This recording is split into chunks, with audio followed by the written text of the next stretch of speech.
This edition of the Ridley Report is brought to you by WeUseCoins.com.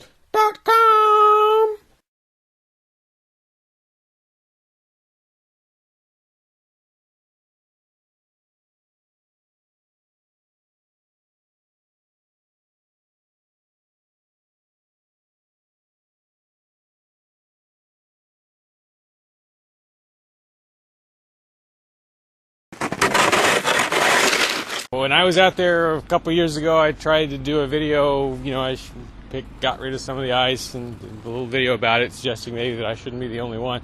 I don't think anyone even paid any attention, unless I'm missing something.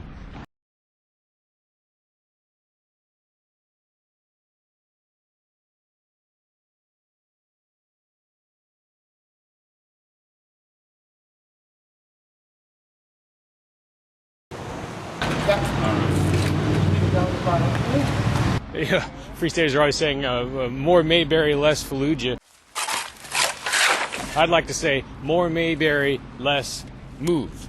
If you remember Move, they were the communist-leaning commune in Philadelphia that was burned to the ground by authorities along with most of the neighborhood. Why? Well, because they were perceived as sort of a threat to the neighborhood. Their demeanor and actions didn't really always do much to help ease that perception. Initiation of property tax resistance. Simply put, I bought this land here under the impression that I own it. It should be accompanied by and thus associated with some sort of improvement to the neighborhood.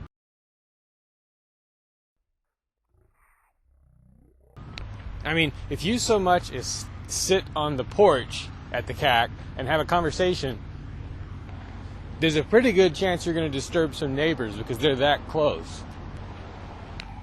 Imagine how much negativity there's going to be toward the CAC, toward Lien, as the place starts to become a real ground zero of some kind of property tax revolt. Because a lot of things will probably have to be done at or near the CAC to harden it in some way against the authorities.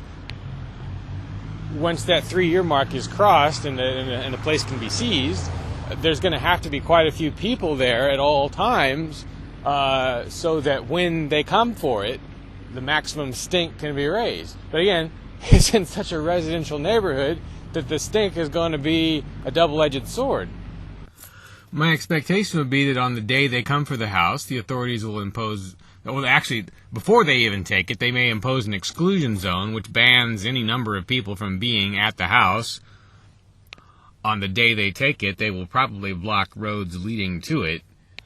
The way you handle that, maybe, would be to create scenes of some sort at each of the roadblocks, or to occupy some piece of town property in response, peaceably, expecting to be dragged out of there.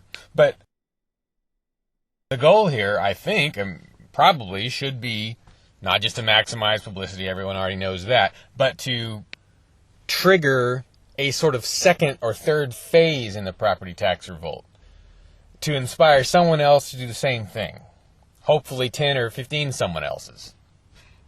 Now, if Lien and company have set different goals, fine. But what exactly are the goals? I mean, there should be clearly defined objectives. Every aspect of this should be documented as well as possible, especially on video.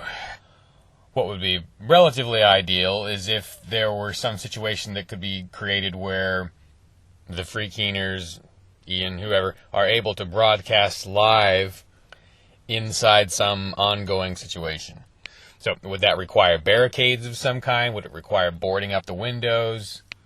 Should there be some method by which the people inside the home can render the home unusable to the bad guys after they've got it? Again, in a peaceable manner. Retreating armies, I guess in the days of old, would, well, I don't know if it was always done by retreating armies, but someone would sow the ground with salt, right, so you couldn't grow there. The Swiss, in their time, made plans to eliminate infrastructure on their withdrawal from Nazi troops in the event of an invasion. In our less warlike situation, what are the options for the free keeners? Are you in favor of this? Then why do you use this? Instead,